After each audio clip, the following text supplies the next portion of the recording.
Hello guys, അപ്പോൾ നമ്മൾ green peas masala ഉണ്ടാക്കാൻ പോവാണ്.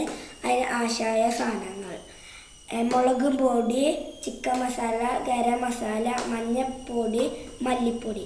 ഇതാണ് മസാലയായിട്ട് നമുക്ക് വേണ്ടത്.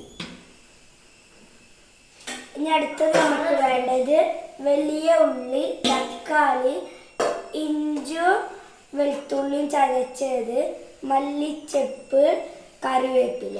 ഇതാണ് അടുത്തത് നമുക്ക് വേണ്ടത്. അടുത്തത് നമ്മളിപ്പോൾ വെളിച്ചെണ്ണ ഒഴിച്ചു.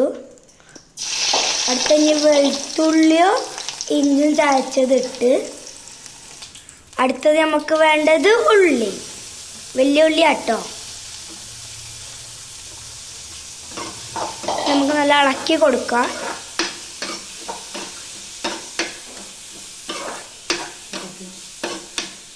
ഉള്ളി നമുക്ക് വേഗം വാടാൻ ലേശം ഉപ്പിട്ട് കൊടുക്കാം. നമുക്ക് കുറച്ച് കറിവേപ്പില ഇടാം. നമുക്ക് നല്ലോണം ഇളക്കി കൊടുക്കാം. നമുക്ക് തക്കാളി ഇട്ട് കൊടുക്കാം. നമുക്ക് നല്ല ഇളക്കാം. തക്കാളി ഉള്ളി നല്ലോണം വാടി. ഇനി നമുക്ക് മസാലപ്പൊടികൾ ഇടാം. എല്ലാ മസാലപ്പൊടികളും നമ്മൾ ഇട്ടു. നമുക്ക് നല്ലോണം ഇളക്കി കൊടുക്കാം.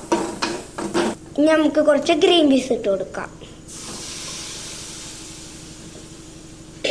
നമുക്ക് നല്ലോണം ഇളക്കാം.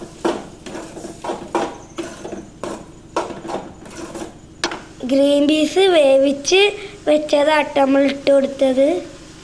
നമുക്ക് ലാസ്റ്റ് മല്ലിച്ചപ്പും കറിവേപ്പിലും ഇട്ട് കൊടുക്കാം.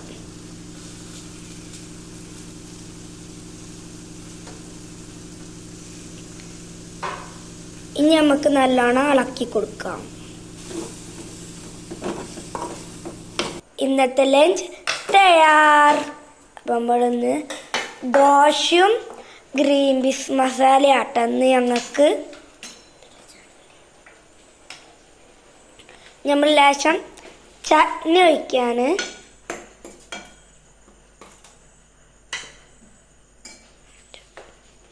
ചട്നി ഒഴിച്ച് ഞങ്ങൾ കഴിക്കുകയാണ്. നമ്മൾ ലേശം സാമ്പാർ ഒഴിക്കുക.